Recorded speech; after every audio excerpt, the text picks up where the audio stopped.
There's a big secret in our gay community, and no one is talking about it. Well, today we are.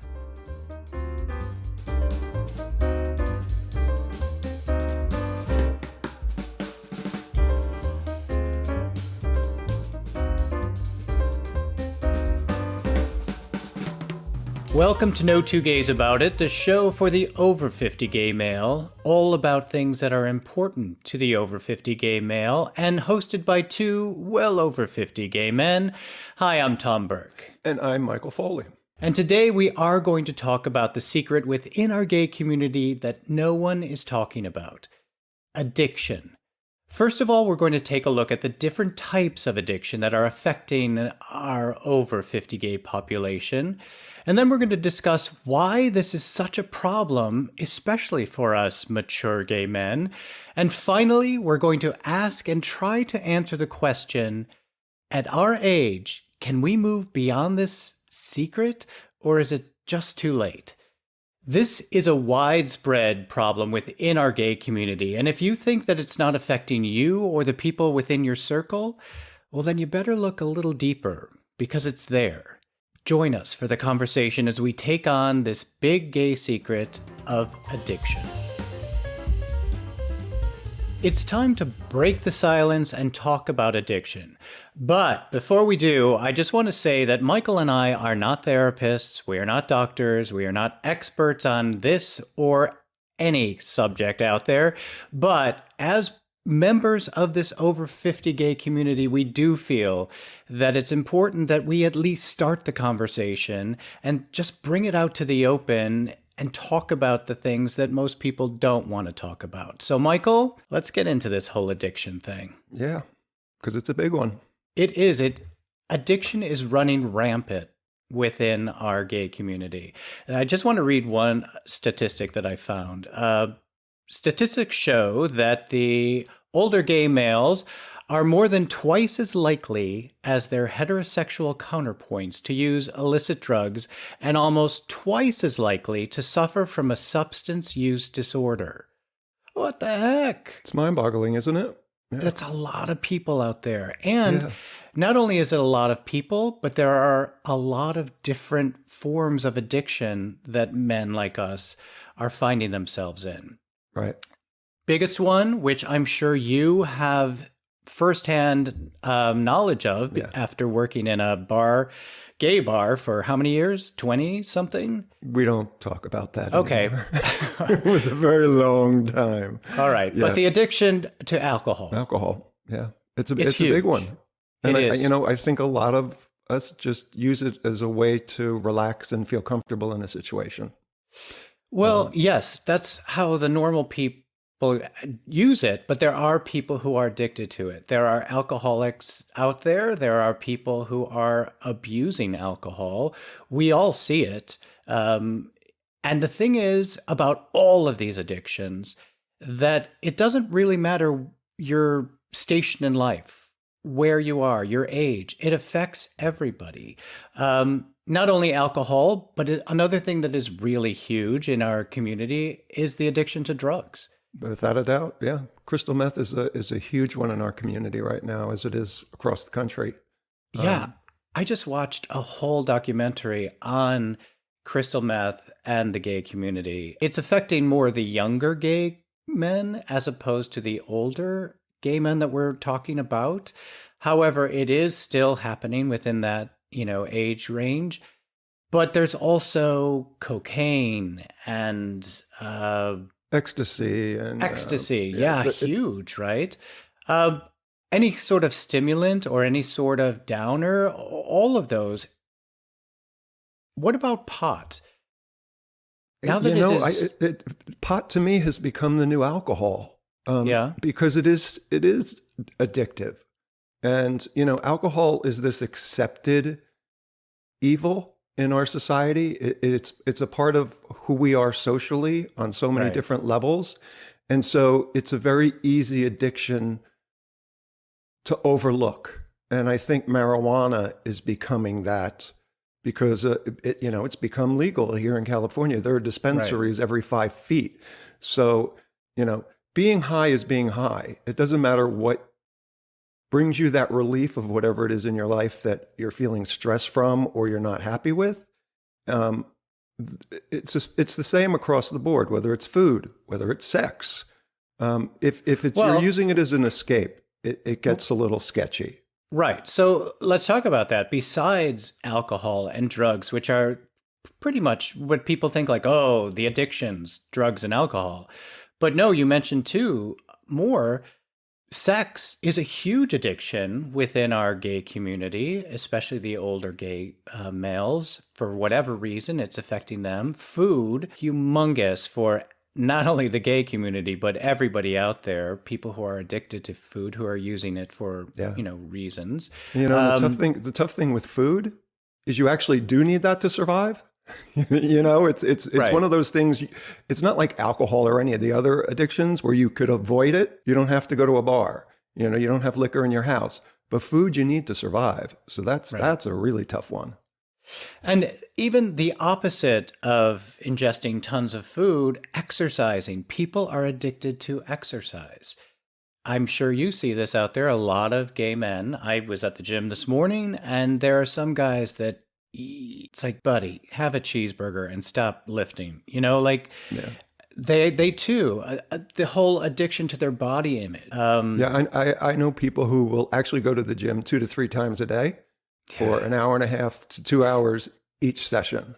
Wow. And, it's great. It helps you physically, but on a deeper level, you have to ask, well, what is it you're avoiding in your life, right? Right. Because that's a lot of time. It's a lot of time. But people are spending a lot of time on whatever their addiction is, whether it's drinking or drugs or food or sex, or, they're spending a lot of time with this addiction because and I'm going to add 2 to the list, social media and television. I definitely see that social media thing, the people who cannot put their phones down. Yeah.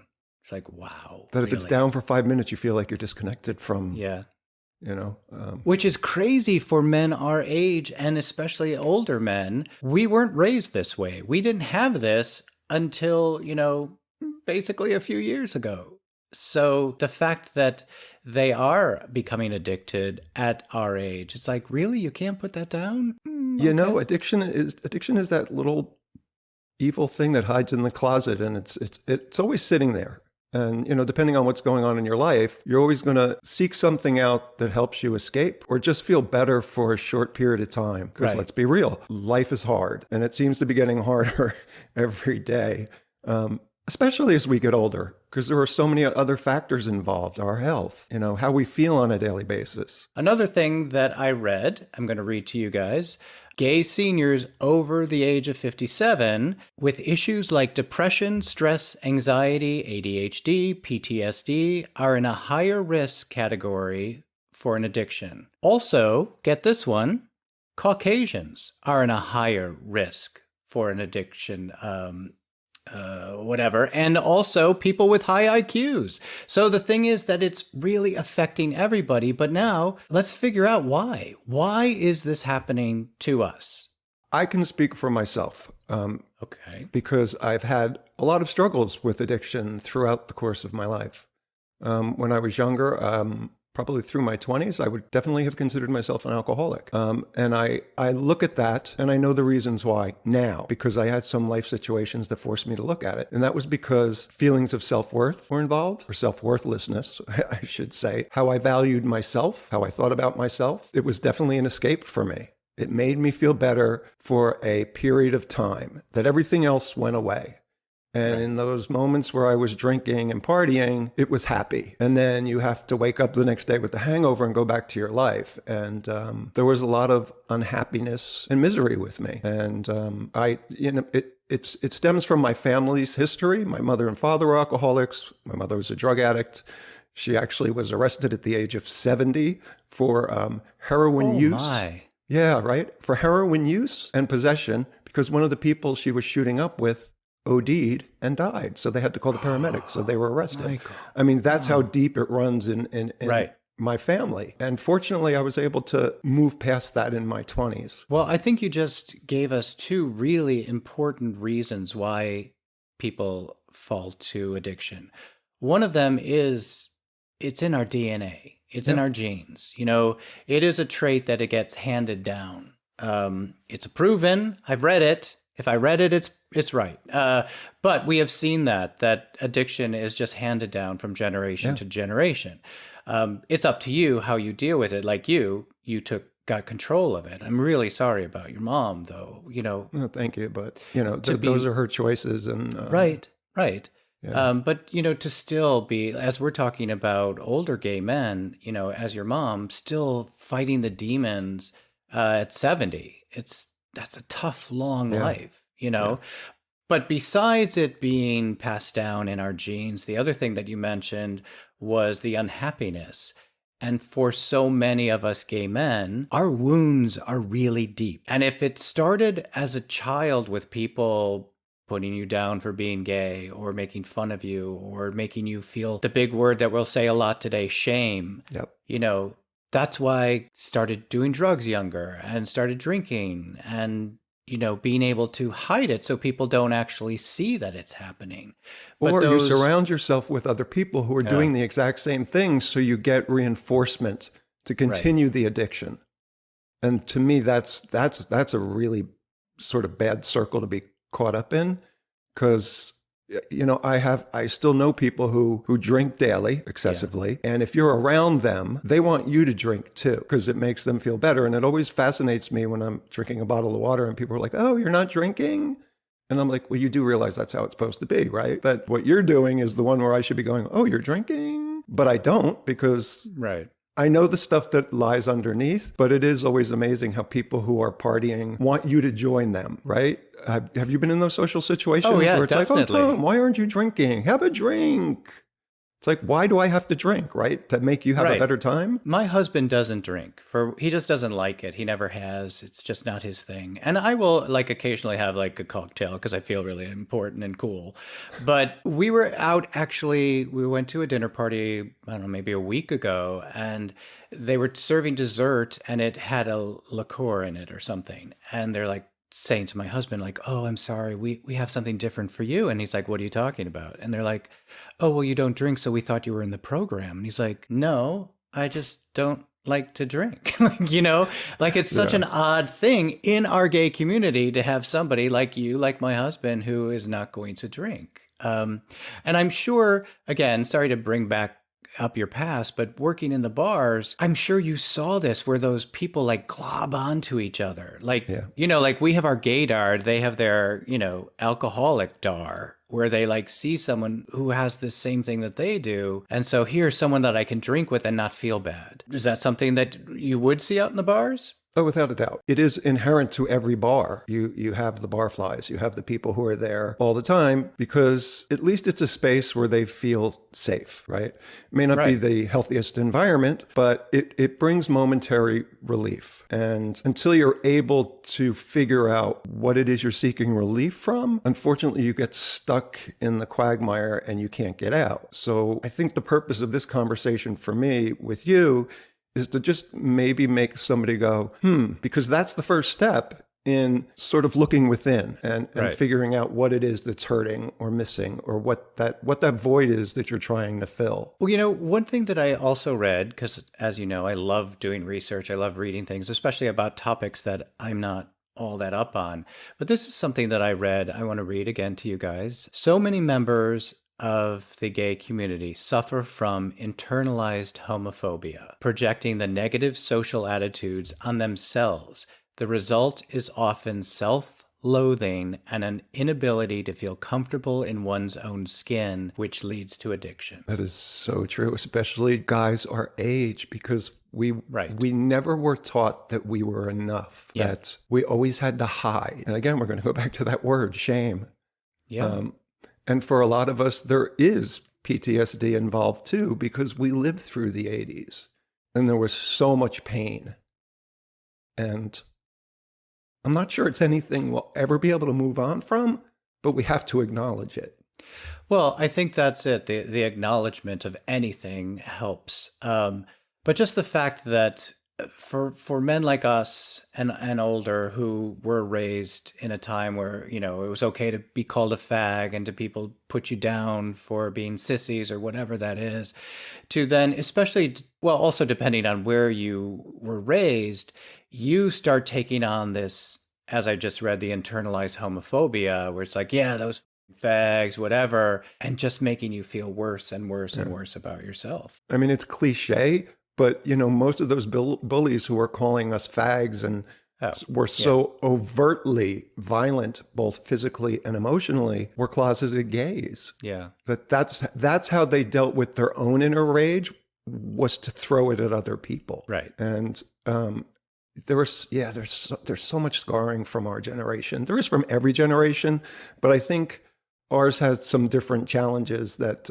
other generations fortunately have not had. Well, and it's proof is right here in the amount of men our age and older who are battling addiction. Yeah, you brought up the age of 57, right? That's sort of right in the wheelhouse of the 80s, right? You know? Yeah, crazy. Another thing that I read about why our gay community is being affected so much, and one of the reasons also is the aging process. Gay men are having a harder time dealing with aging than their counterpoint heterosexuals. Of course, we all see that.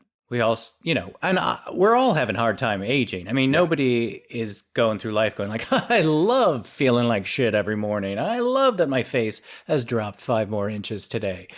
But a lot of guys can't seem to deal with it. And so they are turning to drugs or alcohol to make them feel better about themselves, or sex or food or whatever their addiction is. Or whatever predisposition you had to an addiction to begin with is now only compounded because there's another layer on top of it. Right. You know, so it does become worse. And I really am surprised, especially here in the desert, how many guys our age do use crystal meth. Really? Like it blows my mind. See, that's something that I don't see in the circles that I'm in. So yeah, that's because we all know how destructive that is. Yeah. You know, just, you know, Google it. You see the before and after people on meth. It's like, damn, that thing takes over, you know? Yeah. And I mean, anybody who is starting meth knows that on some level, like you do with any addiction. You know it, but you always think, I could tame this dragon. And the truth is, you can't, especially with crystal meth, because years ago I saw a documentary on meth use, and there's a point of no return with that drug, because they showed somebody who was using meth for an extended period of time, a CAT scan of their brain, and then they showed somebody with Alzheimer's. And it truly destroys your frontal lobe, which is your ability to reason, to have a conscience, to determine right or wrong.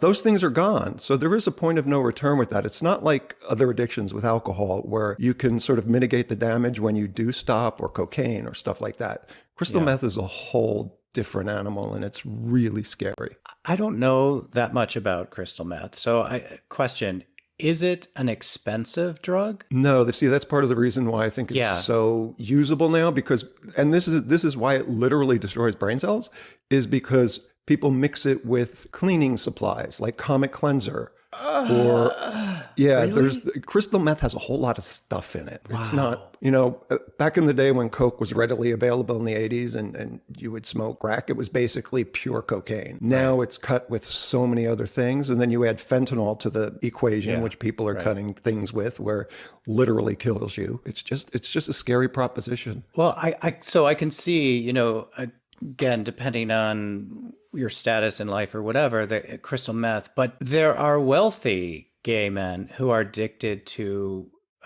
prescription drugs because they've got the money to be able to get the stuff, you know, or to get more expensive drugs and to hide that. You have a back issue, you know, you've had back surgery since you were younger. Because of your background coming from family, you know, parents that were addicts, did you find yourself maybe falling prey to, you know, the muscle relaxants or the drugs that you had gotten after your surgeries? No, I hate taking prescription drugs. Oh, okay. I take them when they're absolutely necessary. Like, you know, my back went out a couple of weeks ago, and the pain is so severe that I have to in those instances. But as soon as I'm able to tolerate it, and again, it's been since I was 17, so I've learned to live with pain on a certain level. That to me, And I also dealt with my addiction issues in my 20s. Right. So I'm hyper aware of it. And I sometimes will go, and I've had doctors say this to me, that you've gone too long. You have to, because it puts stress on the rest of my body. Sure. The pain does a lot to you physically. So the pendulum swings the other way for me, where I will put it off as long as humanly possible. And so to me, that's not a big monkey on my back. Right. But can you see how people do get addicted after having surgeries? Without a doubt. Or if the doctor's prescribing it, then it's okay, right? That was my mother. My God, Valium and painkillers, the woman lived on, and it's because the doctor was giving it to her. It has to be okay. It's acceptable. Back in the 70s, when we were younger, and I grew up in a very affluent area, that was like the housewife helper, Valium. Like everyone's like popping there or whatever. It's just like crazy. And, they could hide it better. They weren't smoking crystal meth down in the streets with each other. They were getting these prescriptions. And it was alcohol too, right? Because that's what you did. It was a cocktail party. So I have a bottle of vodka. When I think back, like my grandparents, every night, they were the people that got dressed for dinner, but they would have like cocktails before dinner every night. Yeah. And I thought that was like so chic and whatever. But then, as I got older, I'm like, oh, I think someone had a little drinking problem, Yeah. When you have 8 or 9 cocktails before dinner, that's a problem. Well, who knows how many they were having. But just the fact that every night before dinner, they would go into, and have cocktails. I would imagine that's also somewhere that it starts. But like I said, it affects everybody, no matter where you are in life, no matter where you live, no matter where you're from. So many reasons why. Filling a void, genetically being vulnerable to it because it's in your DNA, carrying so much shame in life. There are so many reasons why we all are becoming addicted. I know I smoked cigarettes throughout my 20s and into that still my 30s. Boggles my mind. Every time you say that, it shocks the crap out of me. I loved smoking. Wow. First of all, I was so thin, but I just loved the whole thing, the smoking and the blowing the smoke. I felt I looked so cool. And but I know I was totally addicted to smoking. Smoking is very addictive. Yeah, nicotine is probably one of the worst addictive. So I also kind of feel like I have that addictive part of me. Luckily, I don't really like drinking. I don't like feeling weird. I'm such a freaking lightweight too. Like one drink and I'm on the table. Woo-hoo, let's go. So I know when to stop. But yeah, I think we all have a little bit of that addictive part of us that we have to be really careful about. So we've discussed a bunch of the different addictions that gay men our age and older are experiencing. We've also kind of talked about why this is happening. And so much of us is so much of it is our inner shame or trying to fill voids, or genetically we're predisposed to it. So I think the next question that we need to ask is this something that we can move on from? Or is this something that is just going to hang on with all of us as we're aging? I don't think there's anything we can ever not move on from. It was a double negative, I know. No, it was good though. It made sense. I don't think there's any age where you can just go, oh, I give up, I'm too old. Because if you wanna, you can. And I just think it takes that moment of realization that you deserve better in life. And for me, that's what it came down to. Is I had this amazing person in my life who, it's so hard for me to talk about this without getting emotional, who believed I was better than what I thought I was. And that made all the difference. It is so important to have somebody there to believe in you. But as we've seen from a lot of the guys who are watching and listening to us, a lot of guys are out there alone. Yeah. They have lost a lot of their friend circles, their family, their partners, or they are just isolated wherever they're living, which is another reason why people turn to addiction, isolation. So it is really important to have somebody to say to you, I believe in you. You're enough. Let's try to get control of this. But that takes a lot of guts to be able to step up and say that to a friend. Yes, if it was my husband, sure, I would be able to say it to him. But being able to step up and say something that personal, that invasive to someone who's just a friend, that takes a lot of balls, right? I think there are ways of saying it because I've done this in the past, where it's like, if you need me, I'm here. I just want you to know that. Right. Because I understand something's going on and I'm willing to listen. Can make the difference, a huge difference in somebody else's life. But then again, though, if all of us are in this world of shame, then admitting that to a friend is even more shameful or makes us feel more shameful. The interesting thing that you just said there, we're all there, right? Yeah. So the moment you share it with somebody else and you get that feeling of connection when they say, oh my God, I've experienced that too, that all of a sudden it feels a little bit lighter. That's the gift of conversation and opening up and sharing, is that it makes you feel a little bit lighter, and it also makes the person who you're talking to feel a little bit more connected to you. And I think from our generation, that's a thing we didn't do. And right. I feel like the more we talk to each other about stuff like this, the more we will realize other people have been there, gone through it, or are going through it. And it helps lessen the shame or the fear that we're feeling. Because it's like, oh my God, we're literally in the same boat. Right. So why not try to paddle together, right? As opposed to just going around in a circle with one oar. All right. Well, I'm going to throw something back at you, though. You said your back went out. When your back does go out, you will lie on the floor at home by yourself without telling anybody that you need some help, correct? Half correct. I do lie on the floor by myself because the pain is excruciating and it's best for me to be alone and weather that. But I text people, and if I need, then, people, you have the keys to my place. That someone has the ability to get to me. And it's funny because this particular time around, my back went out while I was in LA. Right. And my stubborn self got in my truck and tried to drive back to Palm Springs because I know I have a small window before it goes into full spasm and I can't even stand up. And I thought I might be able to squeak by. And I literally got 2 blocks and I had to call our friend Joe and say, I can't drive. Right. And I made it to his house and I lied on their floor for 4 days. Well, there you go. But the thing is that you at first were like, nope, I don't need any help. I'm going to do this on my own. I don't care how painful it is. And that's just a back problem. Imagine if you are filled with so much shame because you are in this spiral of addiction. If you won't call someone initially because of your back, I mean, I think it's really hard for people to say, like, I need help. Oh, it's probably the hardest with thing. An addiction. Yeah, it's probably the hardest thing anyone with an addiction will ever do. Yeah. And I think those are the things we have to push through. Because again, in my 20s, I dealt with this, where it was for the first time. Right. I spoke the words out loud. I hate myself. I have a problem. I need help because I can't do this anymore. And my life changed.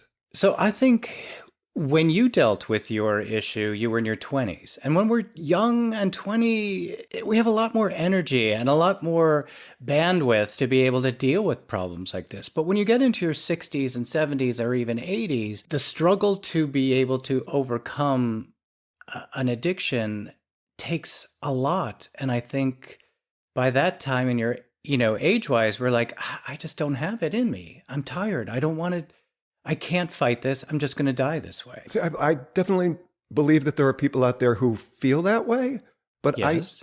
In hindsight, I look at it and I go, wow, in my 20s, I was really stupid on a lot of levels. I didn't know, and I'm not saying stupid in a negative term. It was just, there was a lot I didn't know. And as we get older, I think some of us may have the ability to deal with things on a different level than we did when we were 20. And so to have the realization that, oh, you know what, I can overcome this in my 60s should hopefully be in some people's minds, that it's not. Well, yeah, of course it's in some people's minds, but I'm just saying that there are a lot of people, older people like us, who are like, I don't have it in me to fight this anymore. I don't have the energy because I can hardly even, get through my day.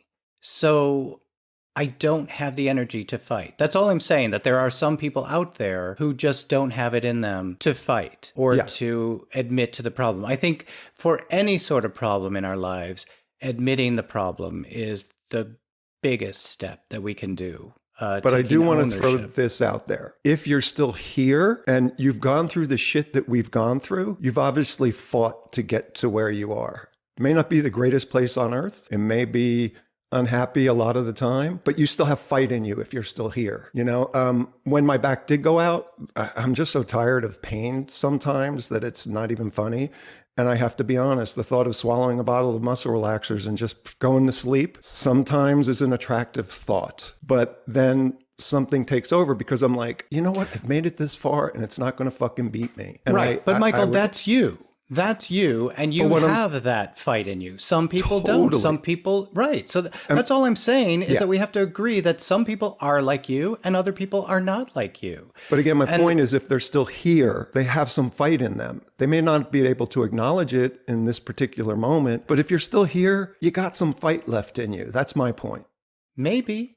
Some people don't. Some people have given up. We've gotten a lot of letters from guys, especially, you know, when we were talking about relationships and other topics. They're like, yeah, I've just given up. A lot of people out there have given up. I don't want people to give up. I want them to, as you said, fight and move forward. But I just think we have to acknowledge that there are men in our gay community who have given up the fight. And so what are things that we can do to help all of these people out there? You know, biggest thing is get some help. If you don't want to talk to your friends, find somebody.